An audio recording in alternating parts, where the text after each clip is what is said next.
এনসিপির যে গাড়িবহর ছিল, যারা ছিল সমর্থকরা, তারা কেউ কি উস্কানিমূলক কোনো স্লোগান ছিল? এখানে কেউ কোনো উস্কানিমূলক স্লোগান দেয় নাই, কিছুই হয় নাই। আমরাও 90-এর অভ্যুত্থানেও ছিলাম, এই যে নার্গিস আপা উনিও ছিলেন। আমরা কোনো সময় আমরা কি রুশ ভারতের দালালেরা হুঁশিয়ার সাবধান, আমরা কিন্তু সর্বোচ্চ এই ধরনের কথা বলছি। আমরা অনেকভাবে আসলে ব্যাখ্যা করার চেষ্টা করছি। আমরা মুখে মুখে বলি নারীদের অংশগ্রহণ সব ক্ষেত্রে বাড়ানোর কথা, কিন্তু মেম্বার অফ পার্লামেন্টের দিকে যখন আমরা তাকাই তখন বোঝা যায় এই জায়গাটাতে আমরা এখনো সেই সংকীর্ণ রয়ে গেছি। কেউ বলে এটা আমাদের মাইন্ডসেটের সমস্যা, কেউ বলে সোশ্যাল ট্যাবু। আপনি কি দেখেন? ধন্যবাদ আমাকে আমন্ত্রণ জানানোর জন্য। আমি কিভাবে দেখি সেটি অনেকটা গবেষণা নয়, বলবো অবজারভেশন থেকে। সেটি হলো যে নারীর এই যে সংরক্ষিত নারী আসন, আমি অনেকটা নীলোফার চৌধুরী মনির সাথে একমত। আমাদের কনস্টিটিউশনে কি লেখা আছে বাংলাদেশের, যে ইকুয়ালিটি থাকতে হবে, ডিসক্রিমিনেশন থাকতে পারবে না। আমরা যদি এখন সংরক্ষিত একটা শব্দ দিয়ে নারীদেরকে আলাদা করে দেই, তাহলে কি আমরা একটু ডিসক্রিমিনেশন করছি না? যে এখানে একটু জেন্ডার বেস আমরা কথাটা নিয়ে আসছি না? আমার কাছে মনে হয় যে নারীদের এগিয়ে যাবার, বিশেষ করে রাজনৈতিক মাঠে বা এমপি পদগুলোতে রাজনৈতিক দলগুলোর একটি বিরাট বড় ভূমিকা আছে। আমরা প্রবাসে যেটি দেখেছি যে প্রত্যেকটা রাজনৈতিক দলের তারা সবসময় চেষ্টা করে একটা নারী পুরুষের মাঝে একটা ব্যালেন্স করার জন্য, যে কতজন নারী হলো কতজন পুরুষ হলো, যাতে সবগুলো পুরুষ হয়ে না যায়, আবার বেশি নারী হয়ে না যায়, সেদিকে তারা খেয়াল রেখে তারা কিন্তু নমিনেশনটি দেয়। ওই সমস্ত ক্ষেত্রে আমরা কিন্তু দেখেছি অনেক যোগ্য পুরুষকে বাদ দিয়েও কিন্তু অনেক মহিলাকে এগিয়ে দেওয়া হচ্ছে। আর এই কাজটি কে করছে কিন্তু রাজনৈতিক দলগুলো। আমাদের দেশের রাজনৈতিক দলগুলোর সেই মাইন্ডসেটটা আছে কিনা যে আমরা আমাদের যে মহিলারা রাজনীতি করতে মাঠে আসছেন, তারা অনেক চ্যালেঞ্জ নিয়ে নামেন। এই চ্যালেঞ্জের ফলে ওনারা যেই একটা ডিজার্ভ করেন, সেইভাবে কি আমরা তাদেরকে সেই প্রাপ্যটা দিচ্ছি? সেটি আমার মনে হয় না আমরা রাজনৈতিক দল হিসেবে এখনো সেই পর্যায়ে আমরা যেতে পেরেছি, সেই চর্চাটা আমরা এখনো করি। আরেকটি জিনিস আমি লক্ষ্য করেছি, আমি ছোটবেলা থেকে আমরা জানি যে আমাদের বাংলাদেশের সংসদে এই সংরক্ষিত নারী আসনের কথাটি, কিন্তু একটি জিনিস এখানে আমি সবসময়, যতই আমার বয়স হচ্ছে ততই আমার মনে প্রশ্ন যাচ্ছে যে এই সংরক্ষিত নারী যারা এমপি হবেন, আসলে ওনাদের কাজ কি হবেন? যে এলাকাতে কাজ করতে যাবেন সেই এলাকায় তো একজন নির্বাচিত এমপি আছেন, তো ওনাদের সাথে তাহলে কিভাবে এটা একসাথে হয়ে ওনারা কি কাজ করবেন? তাহলে কি ওনারা এক্সট্রা হয়ে গেলেন না সেই সমস্ত এলাকায়? এই আরেকজন বক্তা যেটি বললেন, যে অ্যাডভোকেট নূর যেটি বললেন, যে কিছু কিছু কাজ যেমন প্রতিবন্ধীদের নিয়ে কাজ বা স্পেশাল কোনো কাজ নারীরা করবে। আমার ক্ষেত্রে মনে হয় যে এই ক্ষেত্রে নারী পুরুষের কোনো বিষয় হতে পারে না, এটি হতে হবে একজন এমপির কাজ। মানে আসলে আপনি যে পয়েন্টগুলো বলেছেন, আজকে আমরা দেখতে পেলাম যখন আমরা বিশেষজ্ঞদের ইন্টারভিউ নিচ্ছিলাম, মোটামুটি ভাবে 11টা প্রশ্নের কোনো উত্তর আসলে এই আইনের প্রেক্ষাপটে নেই। তার ভিতরে ঠিক এটা ছিল যে একজন মেম্বার অফ পার্লামেন্ট যিনি আছেন সেখানে, তিনি হয়তো ওইখানে জিতেছেন কিন্তু ওইখানে একজন হেরে গিয়েছিলেন। তিনি আসলে কিভাবে এই জায়গাটাতে ফাংশন করবেন, নানা প্রশ্নের আসলে উত্তর মেলেনি। দেখা যাক এই আইনটা বাস্তবায়ন হয় কিনা, হলে আসলে কি হবে। আমি একটু অ্যাডভোকেট হুমায়ুনুর যেই শিরোনামটা একটু আগে দর্শকদেরকে জানাচ্ছিলাম, যে হবিগঞ্জে ছাত্রদল এনসিপির সংঘর্ষে সাংবাদিক সহ অন্তত 15 জন আহত এবং পরস্পরের বিরুদ্ধে অভিযোগ তুলেছে, দুই পক্ষের বিবৃতি দিয়েছে। এবং আমার বার্তা কক্ষে যেই তথ্যটা এই মুহূর্তে এলো সেটা হচ্ছে এনসিপির গাড়িবহরে হামলা ভাঙচুরের প্রতিবাদে বুধবার সারা দেশে বিক্ষোভ মিছিল এবং সমাবেশের ঘোষণা দিয়েছেন আপনারা এনসিপি। একটু বলবেন ঘটনাটা আসলে কি হয়েছিল, কিভাবে নিশ্চিত হলো যে এটা ছাত্র দলই আসলে হামলাটা করেছে? যদিও ছাত্র দলের পক্ষ থেকে বলা হচ্ছিল এনসিপির গাড়িবহর থেকে কিছু উস্কানিমূলক স্লোগান দেওয়া হয়েছিল। আপনি কতটুকু জানতে পেরেছেন আসলে কি হয়েছিল? আচ্ছা, যেটা হয়েছে যে আমাদের তো সারা মাসব্যাপী গণভোটের রায় বাস্তবায়নের দাবিতে জুলাই যাত্রা সারা দেশব্যাপী চলমান আছে। তো আজকে জুলাই মাসের 28 তারিখ, সেই সূত্র ধরেই হবিগঞ্জে আমাদের জুলাই যে যাত্রা গণভোটের রায়ের বাস্তবায়ন সেটা চলছিল। এবং এইখানে ওখানকার যে লোকাল যিনি এমপি নির্বাচিত হয়েছেন, উনার কিছু কর্মকাণ্ড, যেটা আমরা আজকে অনুসন্ধানী সাংবাদিক জুলকার নারায়ণ স্যারের রিপোর্টেও, একটা ফেসবুক পোস্টেও দেখতে পেয়েছি, যে এটা নিয়ে পুলিশের একটা স্পেশাল ইন্টেলিজেন্স টিম একটা রিপোর্টও পেশ করেছে যে তার কোথায় কোথায় কি কি সংশ্লিষ্টতা অপরাধমূলক কাজে। তো এই ধরনের একটা ইনফরমেশন পাওয়ার পর আমাদের ওই জনসংযোগ যেখানে ছিল সেখানে এটা নিয়ে কিছু আলাপ আলোচনা আমাদের নেতাগণ করেছে। এখন যারা অপরাধ করেছেন তার না অন্যায় বিরুদ্ধে কোনো কথা শুনলে গায়ে লাগবে। আপনি যদি অপরাধ করে না থাকেন আর আমি যদি আপনার ব্যাপারে ভুল থাকি তাহলে আপনি মানহানির মামলা করেন। আপনাকে কোন আইন পারমিট করে যে আপনি সার্কিট হাউসের মতো সিকিউরড একটা রাষ্ট্রীয় বাসস্থান সেই জায়গায় ঢুকে ছাত্রদল এবং শহীদ রাষ্ট্রপতি জিয়াউর রহমান উনার মতো সম্মানিত মানুষের ছবি সম্বলিত টি শার্ট পরে আপনি মানুষের উপর হামলা করবেন, সে যে দলের যে মতেরই হোক না কেন? ওবায়দুল কাদের জুলাই গণ অভ্যুত্থানের সময় সবাইকে বলেছিল যে এই ছাত্র জনতাকে এই জায়গাটা যদি এই অংশটা একটু পরিষ্কার করেন, মানে এটা জুলাই একটা চেতনা ধারণ করে সেই স্পিডটা নিয়ে একটা পদযাত্রা হচ্ছে। আমরা জানি যে এনসিপি আসলে এই সময়টা খুব ব্যস্তভাবে কাটায়, বিভিন্ন এলাকায় তারা পদযাত্রা করেন। এর আগে আমরা ঘটনা শুনেছিলাম, তখন আপনার সঙ্গে ছিলাম, আপনি কানেক্টে ছিলেন, আপনি বলছিলেন যে লাইট বন্ধ করে আসলে যে সময় প্রথম পদযাত্রা যেদিন শুরু হলো প্রথম বা দ্বিতীয় দিন সেই সময় একটা ককটেল বিস্ফোরণের ঘটনা হয়েছিল। আমি এটা জানতে চাচ্ছি হবিগঞ্জে জুলাইয়ে তো সবাই ছিল, এখন যারা ছাত্রদল তারাও মাঠে ছিল, আপনারাও মাঠে ছিলেন, এখানে কেন রাজনৈতিক বক্তব্য দিতে হবে? দুঃখটা তো ওই জায়গায় যে যাদের রক্তের উপর দাঁড়িয়ে আজকে আমরা বাংলাদেশে একটা গণতান্ত্রিক রাজনীতির পথে এগিয়ে যেতে চেষ্টা করছি, শুধুমাত্র ক্ষমতার লোভে যদি এই পলাতক স্বৈরশাসকদের মতো এখনকার সরকার হয়ে যায়, তাদের সমর্থকরা হয়ে যায়, তাদের বাহিনী হয়ে যায়, আমি একটু পরিষ্কার করে একটু পরিষ্কার করে প্রশ্নটা, কথা হচ্ছে জুলাই পদযাত্রার মাঝখানে স্থানীয় সংসদ সদস্য বা বিএনপি নেতা তিনি যদি কোনো ভুল কাজ করে থাকেন, নানামুখী অপরাধ যদি করেও থাকেন, সেটা কি পদযাত্রার মাঝখানে অ্যাড্রেস করার কথা? এটা তো সবাইকে সম্মিলিত করার জন্যই আসলে পদযাত্রাটা। আপনার এলাকাবাসী যেখানে নির্বাচনী ক্যাম্পেইন তো, যেখানে এলাকাবাসী সমবেত আছে এবং এলাকাবাসীর অভিযোগগুলো জানাচ্ছে তাদেরকে, তাদের পক্ষে যে আমরা আছি এই কথাটা কোথায় বলবে? জনসমাবেশেই তো বলবে। এটা কি অপরাধ? একজন অপরাধী যদি অপরাধ করে থাকে, একজন মানুষ সে যদি এমপি নির্বাচিত হয়েও থাকে, সে যদি মানুষের প্রতি অন্যায় করে থাকে, তাহলে সেটা জনসমাবেশে বলবে না? আচ্ছা, আমি জানি না আসলে জুলাই পদযাত্রা যখন মানে সাইনবোর্ডটা এটা জুলাই পদযাত্রা, তখন এমন ভাবে বক্তব্য তো স্বাভাবিকভাবে সবাই প্রত্যাশা করবে যে সবাই যেন একই ছাতার নিচে আসে। আমার পদযাত্রার এজেন্ডা হচ্ছে গণভোট বাস্তবায়ন, সেটা হচ্ছে আমার মেইন এজেন্ডা।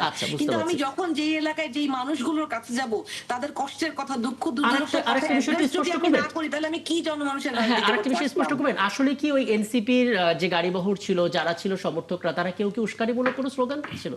এখানে কেউ কোনো উস্কানিমূলক স্লোগান দেয় নাই, কিছুই হয় নাই। ওই সমাবেশে যে বক্তব্য ওই স্থানীয় এমপির ব্যাপারে বলা হয়েছে, শুধুমাত্র সেই বক্তব্যের জেরে তারা এইভাবে করে, আপনার বক্তব্য ভুল হলে আপনি মানহানির মামলা দেন না, কিন্তু আপনারা এই যে দেখেন ঝিনাইদহে মসজিদ থেকে নামাজ পড়ে বের হচ্ছে, সেই অবস্থায় কোনো বক্তব্য দিয়েছিলেন নাসিরউদ্দিন পাটোয়ারি, সেই অবস্থায় তার উপরে হামলা করা হয় নাই। হামলা করার পরে দেখেন কি কালচার স্ট্যাবলিশ হচ্ছে, সেই আওয়ামী আমলের মতো নিজেরাই হামলা করবে, আবার নিজেরাই পাল্টা মিথ্যা মামলা দায়ের করবে। এই সংস্কৃতিকে আমরা আবারও এই বাংলাদেশে চলুক, এইটা দেখতে চাই। বুঝতে পারছি, আপনি স্পষ্ট করেছেন এবং আপনার প্রতিটা কথায় এখানে মাননীয় সংসদ সদস্য নীলুফা চৌধুরী মনি শুনেছেন। আমি তার কাছ থেকে একটু হয়ে আসি, তারপর আবারও শুনবো আপনার কাছে। নীলুফা চৌধুরী মনি, 5 মাস হয়েছে সরকার, এবং 5 মাস আগে যদি আমরা দেখি অন্তর্বর্তীকালীন সময়ে ঐক্যমত্য কমিশনের ছাতার নিচে সবাই ছিল, তার আগে যদি চিন্তা করি একটা অভ্যুত্থানে সবাই মাঠে ছিল, আমরা 2-3 বছর পরে দেখতে পাচ্ছি দৃশ্যপট পাল্টে গেল। আজকে যে ছবিটা আমরা দেখতে পাচ্ছিলাম সেটা মানে নিঃসন্দেহে অনাকাঙ্ক্ষিত, এবং কি হচ্ছে আসলে আমরা কেউ জানি না। আমরা যখন পেপারগুলো পড়ছি আমরা দেখতে পাচ্ছি যে উস্কানিমূলক স্লোগান দেওয়া হচ্ছে, এটা ছাত্রদলের পক্ষ থেকে বলা হচ্ছে, এনসিপি থেকে, এবং এনসিপি দিক থেকে বলা হচ্ছে যে আমরা যে অনিয়মগুলো পাচ্ছি, আমরা গণভোটের কথা মানুষকে বলবো, অতর্কিতভাবে আওয়ামী লীগ স্টাইলে আমাদের উপর হামলা করা হয়েছে। এখন এই রেফারেন্সটা কেন আসছে বারবার? দেখেন, আমি খুব এই যে কোনো অনাকাঙ্ক্ষিত ঘটনা আসলে কাঙ্ক্ষিত না, আমি এটার পক্ষে না। আমি কোনো মারামারির দিকে আমি কখনোই পক্ষে না, কোনো সময়ের জন্যই না। ব্যাপারটা দুঃখজনক, কিন্তু উস্কানিটা কিন্তু আরো খারাপ। আপনি দেখেন 24-এ এই যে এখন কথা হচ্ছে, সবাই বলছে, সব সময় আলোচনায় যখন আসে কথায় কথায় এত অপমানজনক, এত স্ল্যাং, খালি স্ল্যাং, গালি দিলেই গালি হয় না। গালি, আমি যদি আপনাকে বলি যে তুমি আনসিভিলাইজড বা অসভ্য, মানে তুমি সমস্ত সভ্যতার বাইরে, এই ব্র্যাকেটের মধ্যে কিন্তু যে কোনো গালি ঢুকিয়ে দেওয়া যায়, তাহলে কিন্তু অশ্রাব্য গালির প্রয়োজন পড়ে না, তাই না? তো এরা কি করে তা না, এরা যে কোথা থেকে এই গালি আমদানি করেছে আল্লাহ জানে। এমন ভাবে কথা বলে যেমন নাসিরউদ্দিন একজন, ও কথা বললে আর কিছুই লাগে না। একটা মানুষের সম্মান দিতে আপনি নাই পারেন, অপমান করার রাইটস আপনার নাই। আপনি ধরেন সামনের কাতারে ছিলেন, আমি তো কয়েকদিন বলি যে আপনি আওয়ামী লীগের সঙ্গে ছাত্রলীগ হয়ে কাজ করছেন, ছাত্রলীগ হয়ে যুদ্ধ করছেন, তারপরে আপনি এই সুযোগটা নিছেন। আমরা তো এগুলা বলি না, আমরা এগুলা বলতে চাইও না। আমরা মনে করি আমরা সবাই যোদ্ধা, জুলাই মাস আমরা সবাইকে সম্মান করি। দেখেন আমি কিছুই বলি নাই, শুধু আমি জানতে চেয়েছিলাম একটা জায়গায় যে কে ব্যবহারটা করেছে। এটা আমি প্রশ্নটা ছুড়ে দিয়েছিলাম যে উত্তরটা পাবো, সেটা নিয়ে যে কি পরিমাণ ট্রল হলো জুলাইতে, অথচ আমি নিজে একজন জুলাই যোদ্ধা। আমি কোনোদিন বলি না, আমার লজ্জা লাগছে। এই রেফারেন্সটা আসলে আপনার ক্ষেত্রে সবসময় প্রযোজ্য, কারণ আপনি জাকাত নিয়ে হয়তো একটা কথা বলেছেন, অতটুকু কেটে ভাইরাল করে দেওয়া হয়েছে। ওটা ভাইরাল করেছে। দেখেন এইটা, এবং সবচেয়ে দুঃখজনক যারা কাছের, যারা জানে বুঝে, তারাও কিন্তু দুটো কথা বলে। বুঝে না যে এটা ভটবাহিনীর কাজ, ঠিক আছে আমি এখান থেকে নিবৃত থাকি, আমি পুরাটা শুনি, সেটা না করে তারাও একটা যাচ্ছে একটা ছুড়ে দিল। হবিগঞ্জের ইস্যুটা, আজকে হবিগঞ্জের ইস্যুটা আজকে না, কন্টিনিউয়াসলি এই যে 24 আগস্টের পরে থেকে এই কন্টিনিউয়াসলি বিএনপিকে হেয় করা, ছোট করা, ছাত্র দলকে, যুব দলকে মূল দলের। শুধু তাই না, এই নাসিরউদ্দিন অনেকদিন বলেছে যে তারেক রহমান কোথায় থাকতো যদি আমরা না থাকতাম। আরে তোমরা তো সামনে ছিলে, আমরা অস্বীকার করি না, কিন্তু আমরা তো মাঠ ছাড়ি নাই, আমরা তো তাওয়া গরমের মধ্যেই রেখেছিলাম। আমরা যদি লক্ষ লক্ষ জনতা, যদি আমরা বিএনপির, যদি আমরা পিছনে যদি আন্ডারগ্রাউন্ডের না থেকে তোমাদের হেল্প না করতাম, তাহলে তোমাদের শেখ হাসিনা টিপে টিপে এইভাবে টিপে টিপে মেরে ফেলতো। শেখ হাসিনা এমন একজন ব্যক্তি, এমন একটা দল, সেটা তো আমরা বলি না। কারণ আমরা বলি না এটার ফ্যাসিলিটিস এর ভাগ সবাই আমরা পাবো, আমরা সবাই এটা পাবো। আমি কারো সময় কথা বলি না, আমার কথা আমি প্রথমেই বলেছি এটা ন্যাক্কারজনক, এটা ভালো না। কিন্তু আপনি যে উস্কানিটা দেন, আমি যদি আজকে থেকে আরো যদি 30-35 বছর আগের কথা বলি, ঢাকা বিশ্ববিদ্যালয়ে 89 সালে ডাকসু নির্বাচনে দুদু রিপন পরিষদ হেরেছিল, স্বীকার করলাম।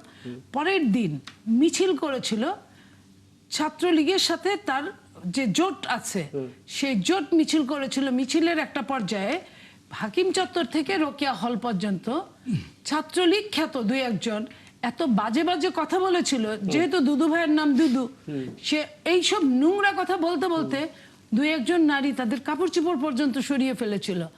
তারপরে একটা অনাকাঙ্ক্ষিত ঘটনা ঘটেছিল, আপনি বুঝেন কথাটা, অনাকাঙ্ক্ষিত ঘটনা ঘটেছিল, ছাত্রদল ধাওয়া করেছিল। সূত্রটা আমি বলছি যে কোথা থেকে সূত্রটা শুরু হয়, উস্কানিটা প্রতিদিন প্রতিনিয়ত।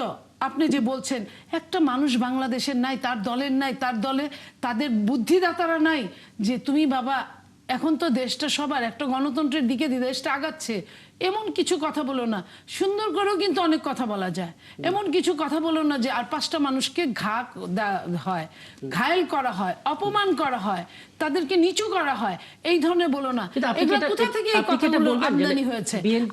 আমরাও 90-এর অভ্যুত্থানেও ছিলাম, এই যে নার্গিস আপা উনিও ছিলেন। আমরা কোনো সময় আমরা কি রুশ ভারতের দালালেরা, হুঁশিয়ার সাবধান, আমরা কিন্তু সর্বোচ্চ এই ধরনের কথা বলছি, এই ধরনের। তা এই যে নোংরা কথাগুলা, নারীর অঙ্গ নিয়ে কথা বলা হয়, সে নারী নিজেই স্লোগান দেয়। আপনি বলেন আমরা কোথায় যাই? এই সন্তান আমরা জন্ম দিয়েছি, এরকম সন্তান তো আমরা চাই না। তো এই যে উস্কানিটাও কিন্তু সামনে আসবে। আপনি যদি বিচারের মানদণ্ড আমার হাতে দেন, তাহলে অবশ্যই কাজটা ভালো হয় নাই, মারপিট ভালো না, কিন্তু উস্কানি যারা দেয় ওই মুহূর্তে, পূর্ব মুহূর্তটাও আপনি দেখেন যেভাবে থ্রেট দিয়েছে, ভাই তোমার নাই ওই যে অত্যাচারী স্বামীর হাতে কিছু বউ আছে, আপনার বউগুলো মুখে মুখে তর্ক করে, বলে আরেকটা মার দিয়ে দেখো, আবার মার খায়, আবার বলে আরেকটা মার দিয়ে দেখো, আবার মার খায়। তো এরকম অবস্থা যে আমরা তো এটা চাই না। আপনি আমাকে এটা বলেন, বিএনপি কে কেন আসলে ঘায়েল করার চেষ্টা করবে 5 আগস্টের পরে? বিএনপি কি করেছে? বিএনপি থাকলে তো তাদের জন্য ভালো একটা অভিভাবকত্ব, একটা এক্সপেরিয়েন্স একটা দল। তারা বলে না, তাদের কিছু কথা আপনি অসংলগ্ন কথাগুলো শুধু সংলগ্ন যোগ দিবেন, সুতায় মালা গাঁথবেন, বিনি সুতার মালার মতো তারা কথা বলে। ডিপ স্টেট, কিচেন ক্যাবিনেট, তারপরে কারা কারা ইম্পর্টেন্ট, কারা কারা ছিল, কে মাস্টার মাইন্ড, এই কথাগুলো খালি যদি আপনি যোগ দেন আপনার উত্তর আপনি পেয়ে যাবেন। তারা এটা তাদের দোষ না, তাদের বয়সের দোষ। এই যে মুই কি হুনুরে, এরকম একটা ছবি অনেক আগে রাজ্জাকার নতুনের আমি সম্ভবত দেখেছিলাম, যে পিছন থেকে সব কারুকাজ সব গুলাগুলি করে নতুন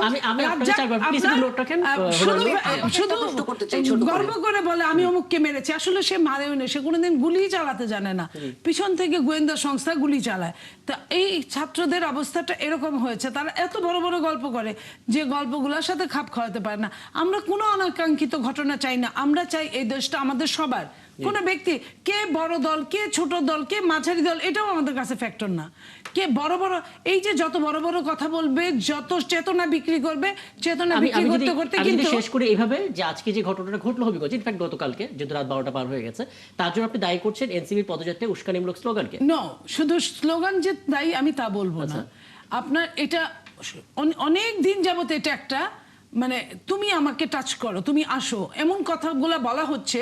এটা হচ্ছে তুমি আমাকে ধরো, মারো, তারপরে এটা নিয়ে বিচার হবে, মানে পায়ে পা দিয়ে ঝগড়া করা, গ্রামে যেটা বলে। স্থানীয় যে জনপ্রতিনিধি ছিল, মেম্বার পার্লামেন্ট ছিল, আসি অ্যাডভোকেট হুমায়ুন আপনার কাছে আসবো। জি, ওইখানে যে জনপ্রতিনিধি ছিল তার বিরুদ্ধে কিছু বলেছিলেন, যৌক্তিকভাবে হয়তো বলেছিলেন, তারা বলছিলেন যে কারণে সেটার জন্য তদন্ত হোক, সেটার জন্য বিচার হোক, আমরা বিচারের জন্য রাজি আছি। আমাদের কাছে যে কোনো মানুষের, আমার নেতা বলেছে উনি প্রতিশোধে বিশ্বাস করেন না, তারেক রহমান বিচারে বিশ্বাস করেন, সেটার জন্য বলুন হারিয়ে গেল না। অবশ্যই ভিডিও আছে, অবশ্যই বক্তৃতাগুলো আমরা শুনলাম, কে কি বলেছে সেই বক্তৃতাগুলো দেখলাম, তো আমরা সেটা দেখে সেই কথাটাই আমি বলছি। আচ্ছা, আমি তো একটু কথা বলি অ্যাডভোকেট হুমায়ুন, তার আগে একটু বলে ডক্টর নার্গিস বানু আপনি আলাপে আছেন এবং এলাইন হোসেন আপনিও আছেন, যে কোনো কনফিউশনে যে কোনো প্রশ্ন থাকলে আপনি অ্যাডভোকেট হুমায়ুনের জানতে পারেন। আমি যেটা বলতে চাই যে আসলে আমরা তো আমি কি একটু সময় নিতে পারি? মানে হুমায়ুন অনেক কিছু বলার চেষ্টা করছেন, অনেকগুলো নোট রেখেছেন, সেগুলো নিয়ে তাহলে আপনার সাথে কথা বলতে সুবিধা হবে। হুমায়ুন দুটো বিষয় একটু স্পেসিফাই করবেন। প্রথম কথা হচ্ছে কেন বিএনপিকে ঘায়েল করা এবং তাদের দিকে এভাবে প্রভোগ করা যে তুমি আমাদেরকে কিছু করো যাতে করে আমরা রাস্তায় নামতে পারি, কেন বিএনপি এটা ফিল করছে, তেমন বার্তাটা কি আপনাদের দিক থেকে সত্যি আসছে? দ্বিতীয় বিষয় যেটা খুবই জানতে ইচ্ছা করে, আপনি খুব চমৎকার করে কথা বলেন যুক্তি দিয়ে এবং আপনি আপনার ডিসেন্সি দিয়ে কথা বলেন, সেটা আমাদেরকে মুগ্ধ করে।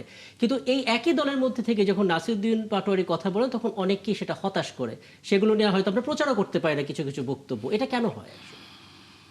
আচ্ছা, ব্যাপারটা হচ্ছে আমি যেহেতু নারীদের নিয়ে আমার কাজ করা হয়, আমি আইনজীবী, আমি একটা ছোট প্রশ্ন আপনার কাছে রাখতে চাই। ধরেন সংসারে অনেক অশান্তি, তো স্ত্রী বারবার প্রশ্ন করেন বা অভিযোগ করেন এবং সেই কারণে হয়তো কখনো তর্কও হয়, উচ্চকণ্ঠে কথাও বলেন। সেই জন্য একজন স্বামী কি আজকে যেভাবে একজন টিনেজ বাচ্চাকে রড দিয়ে তার চোখে আঘাত করা হয়েছে, একজন স্বামী সংসারে তার স্ত্রীকে যেভাবে নির্যাতন করে অনেককে মেরেও ফেলে, এটা কি জায়েজ?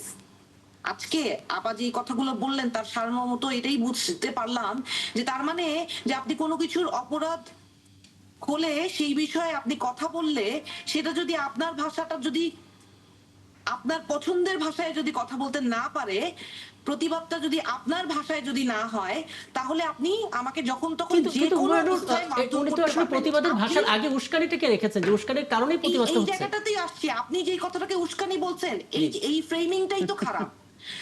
আমি বিরোধী দলের রাজনীতি করছি, ক্ষমতায় যারা আছেন তারা মানুষকে প্রপারলি সার্ভ করছে কিনা, মানুষের প্রতি ন্যায্যতা নিশ্চিত করছে কিনা, সেইটা নিয়ে আমার চোখে যদি জনগণের কাছ থেকে অভিযোগ আসে, আমি যদি দেখতে পাই, আমার বিরোধী দলীয় অবস্থান থেকে আমার কাজ হচ্ছে সেই অন্যায্যতাকে প্রশ্ন করা, সেই অন্যায্যতাকে চোখে আঙ্গুল দিয়ে ধরিয়ে দেয়া। এখন আপনার যদি সেটা ভালো না লাগে, আপনি বলবেন যে তুই এটা বললি কেন, তুই তো উস্কানি দিছিস। ধরেন আমার কথা বলার ভাষাটা আপনার পছন্দ হয় নাই, নাসিরউদ্দিন পাটোয়ারি বলেন এবং অন্য যাদের ভাষা আপনাদের পছন্দ হয় না এটা বলছেন, ধরেন আমারও হয়তো অনেক সময় ওনার বলার ভাষাটা বা বলার স্টাইলটা আমি পছন্দ করতে পারি না, কিন্তু উনি যে কথাটা বলেছেন সেটা ঠিক বলেছেন না বেঠিক বলেছেন, অন্যায়ের বিরুদ্ধে যেই প্রশ্নটা করেছেন সেই প্রশ্নটা ঠিক করেছেন নাকি বেঠিক করেছেন, কোশ্চেনটা হওয়া উচিত সেইটা। আপনারা সেই কোশ্চেনটা করবেন, এইটা গণমাধ্যমের কাছে আমাদের দাবি। গণমাধ্যম জিজ্ঞেস করবে যে ওই সমাবেশে এই প্রশ্নটা যে করা হয়েছে, এই কথাটা যে বলা হয়েছে, এই দাবিটা কি সত্যি কিনা, তারপর আসতে পারে যে উস্কানিটা এই কথাগুলোর মাধ্যমে এসেছে কিনা। উস্কানি হয় নাই, এটা প্রতিবাদ হয়েছে। প্রতিবাদটা আপনার ভাষায় হয় নাই দেখে আপনি এটাকে উস্কানি বলতে পারছেন। তাহলে বুঝতে পারছি এলাইন আসকার, আপনি আমাকে একটু বোঝাবেন আমি উস্কানি আর যেটা প্রতিবাদের মধ্যে পার্থক্য? বলতে চাই সেটা হলো যে আসলে ধৈর্যহারা এই জাতি, আমরা 15 বছর ফ্যাসিবাদী শাসনে থাকার পরে জি। এই ঘটনাগুলো, এই চিত্র আমাদের কাছে সম্পূর্ণ অনাকাঙ্ক্ষিত। এবং ডেমোক্রেসিকে খুব, আমি যেটা বলতে চাই, যার সৃজনশীলভাবে আগায় নিতে হলে উভয় পক্ষের মধ্যে ধৈর্য ও সহিষ্ণুতা থাকতে হবে। আপনাকে একটা উদাহরণ দেই, যে উস্কানি কথা বলা হয়, প্রেসিডেন্ট জিয়াউর রহমান জি। 1978 সালে সম্ভবত ঢাকা বিশ্ববিদ্যালয়ে গিয়েছিলেন একটা মিটিংয়ে, এবং ওই সময় ছাত্ররা, ছাত্রলীগ থেকে আরম্ভ করে লেফট যারা ছিলেন, এখনও কোনো উস্কানিমূলক ঘটনা করেন নাই। ঢিল মারার থেকে আরম্ভ করে ইট মারার থেকে এমন কোনো ঘটনা, এবং ওনার সঙ্গে যারা এসএসএফের যারা লোক ছিল, প্রেসিডেন্ট গার্ড রেজিমেন্টের যারা লোক ছিল, পুলিশ হামলা করার জন্য হয়েছিল, মানে বারবার চাচ্ছিলেন, কিন্তু নো। একটা ঘটনা প্রেসিডেন্টকে তার জনপ্রিয়তাকে কোন জায়গায় নিয়ে গেছিল, আপনাকে এটা কিন্তু বুঝতে হবে। এবং এই ঘটনা কিন্তু একটা, আমাদের যারা রাজনীতি করেন তাদের কিন্তু এটা বুঝতে হবে যে সবসময় যে উস্কানি দিলেই লাফিয়ে পড়তে হবে, এটা যেমন ঘটনা না, না, ঠিক আছে, কিন্তু তেমনি আপনি আমাকে আবার উস্কানি। এটা খালি আপনি আমাকে বলেন যে ছাত্র দল কিভাবে এনসিপির মুখোমুখি হচ্ছে, মানে দুটো কেন মুখোমুখি অবস্থায় থাকবে, এটা হলোটা কেন আসলে? আচ্ছা, পাওয়ার কনফ্লিক্টে এগুলিকে আমি খুব বড় আকারে দেখি না কখনো। আমাদের দেশে এসব ঘটনা খুব যেভাবে মানে মিডিয়াগুলি করতে থাকে যে সব শেষ হয়ে গেল। না শেখ হাসিনা কোটা আন্দোলনকেও খুব বড় করে দেখে নাই, পরে না, তাকে আমি distract বলছি যে হয়েছে। আমি যে কথাটা বলতে, সেটা রুলিং পার্টিকে সবসময় কিন্তু ধৈর্যের জায়গায় যাইতে হবে। এই ঘটনাটা আপনি মনে করেন না যে এই ঘটনাটা যদি কন্টিনিউয়াস ঘটতে থাকে, জি। আমরা চাই যে এই সরকার স্মুথলি ফাংশন করুক এবং বাংলাদেশকে একটা ফ্যাসিবাদী ব্যবস্থার থেকে একটা ডেমোক্রেটিক ব্যবস্থা উত্তরণ ঘটুক। এবং এই ক্ষেত্রে কিন্তু উভয় পক্ষের দায়িত্ব আছে। আজকে পার্লামেন্টে যারা আছেন, যারা সরকারে আছেন, যারা বিরোধী দল আছেন, তারা সবাই একসঙ্গে লড়াই করেছেন, একসাথে ছিলেন। এবং একসময় যে অপোজিশন জামাত ইসলাম, তারা কিন্তু 4 পার্টি অ্যালায়েন্স যখন ছিল, একসঙ্গে বহুকাল পলিটিক্স করেছেন, এবং তারা কিন্তু একই জায়গার থেকে এসছেন। আজকে ডেমোক্রেসিকে উভয়কেই ধৈর্যের জায়গা থেকে ডেমোক্রেসির সামনে নিতে আসলে হবে। আমরা- আর আপনারা যদি ফেল করেন, এটা wishful think, না, কিন্তু আমরা যে বাস্তবতা wishful আসলে- না, এটা হবে, আমি শোনেন, হবে, এত তাড়াতাড়ি হতাশ হতে চাই না। এটা হ্যাঁ, হলো কিন্তু আমার আসলে কথা। শিরোনামগুলো তো খুব একটা আশাও দেয় না। আশা না, আবার আশাবাদী আমরা আশার মধ্যে থাকতে চাই। আপনার মনে হচ্ছিল এক সময় যে কোনো কালেই বুঝি শেখ হাসিনা বাংলাদেশ থেকে আচ্ছা, আমি এগিয়ে একটু যাবে না। ডক্টর নার্গিস বানুকে একটু কানেক্ট করি। ডক্টর নার্গিস বানু, আপনি পুরো আলাপ শুনছিলেন এবং আপনার জি। কথা নীলুফা চৌধুরী মনি তার আলাপে বলছিলেন, এবং এনসিপির যুগ্ম সদস্য সচিব অ্যাডভোকেট হুমায়ুন চমৎকার করে আসলে বলছিলেন যে এখানে প্রতিবাদ করা হয়েছে। কিন্তু আমি একটু বুঝতে চাই যে প্রতিবাদ আর উস্কানির মধ্যে আমি বর্ডার লাইনটা কিভাবে খুঁজে বের করব। আমরা জুলাইয়ের চেতনার কথা বলছি, এই সময় এসে আমরা তো হিসেব করার কথা ছিল যে আমরা কতটা সাকসেসফুল এগোচ্ছি, মানে সাকসেস হচ্ছে আসলে চেতনাগত দিক থেকে। কিন্তু আমি দেখতে পাচ্ছি আমরা পেছনে হাঁটছি, যারা মাঠে ছিল তারাই মুখোমুখি হচ্ছে, আহত হচ্ছে। গলত কোথায়? গলতটা হলো, দেখুন, আমি জানি না আপনারা কতটুকু জানেন আমার সম্পর্কে। আমি কিন্তু ভীষণ নিউজ ফ্যানাটিক একটা পার্সন। আচ্ছা, নিউজ ফ্যানাটিক এই জন্য বলছি যে আমি সবসময় আমি প্রবাসে থাকি, কিন্তু আমি কোনোদিন কোনো একদিন বাংলাদেশের সংবাদ দেখিনি বা রাখিনি, এমন কোনো দিন মুহূর্ত আমার নেই। তো সুতরাং এই কোটা বিরোধী আন্দোলনের মাধ্যমে এনসিপির যেই ছেলেপুলেগুলো, আমি সবসময় ওদেরকে ছেলেপুলে বলি, ওরা অনেক ছোট আমাদের। তো এই যে স্টুডেন্টরা যে কোটা বিরোধী আন্দোলন থেকে শুরু হলো, এখান থেকে শুরু হয়ে এটা আস্তে আস্তে বড় আকার ধারণ করলো। তারপরে সারা দেশের জনগণ একসাথে হয়ে তারপরে এই স্বৈর শাসক বা এই ফ্যাসিবাদী সরকারকে হটাতে মানে মানে ক্যাপেবল হয়েছে। এখন প্রশ্নটা হলো, আমি যে জিনিসটা দেখেছি যে এনসিপি তারা একটা দল গঠন করেছে, এই স্টুডেন্ট গুলো যারা নাকি তখন এই কোটা বিরোধী আন্দোলনে ছিল, তারা কিন্তু হাসিনা বিরোধী আন্দোলনে না, তারা ছিল কোটা বিরোধী আন্দোলনে। এখানে ক্লিয়ার হতে হবে সবাইকে, ওনাদের যাত্রাটা ছিল কোটা বিরোধী। আর বিএনপি বা অন্যান্য দল যারা এই হাসিনার সরকারের সাথে ছিল না, সমস্ত দলগুলো ছিল হাসিনা বিরোধী। কিন্তু এক পর্যায়ে গিয়ে যখন কোটা বিরোধী আন্দোলনটা তখন হাসিনা পতনের আন্দোলনের রূপ নেয়, এই রূপটা কিন্তু শুধুমাত্র ছাত্ররা করেনি, এখানে দেশের কোটি কোটি জনগণ সবার সমর্থন ছিল, এই সমর্থনের ফলে এটি হয়েছে। কিন্তু সমস্যাটা কোথায় জানেন আমার অবজারভেশনে, সেটি হলো এই এনসিপি একটি দল গঠন করেছে after 5th of July, 5th of August 2024 এর। এখন ওনারা এই স্টুডেন্ট যেই গ্রুপটা আছেন যারা নাকি কোটা বিরোধী আন্দোলনের মাধ্যমে সবার কাছে পরিচিত হয়েছেন, তারা কেন জানি একটা ডিমান্ড করে, হাসিনা যেমন সবসময়, হাসিনার বাবা যেমন একটা ডিমান্ড করতো, দেশটাই আমার, এই আমরা শুধু থাকি, আমরা যারা আপনারা আমরা সবাই শুধু বাংলাদেশে থাকি, তার বাবার দেশ, তেমনি এনসিপির ভিতরে একটা অহংকার ঢুকে গেছে। তারা সবসময় মনে করছে আমরাই এটা হাসিনাকে বের করেছি, সুতরাং আমরাই মানে শ্রেষ্ঠ, আমরা উই আর দ্য বেস্ট। এই যে একটা অ্যাটিটিউড, আমি মনে করি রাজনৈতিক এত ছোট্ট বয়সী রাজনীতিবিদদের থাকা উচিত না।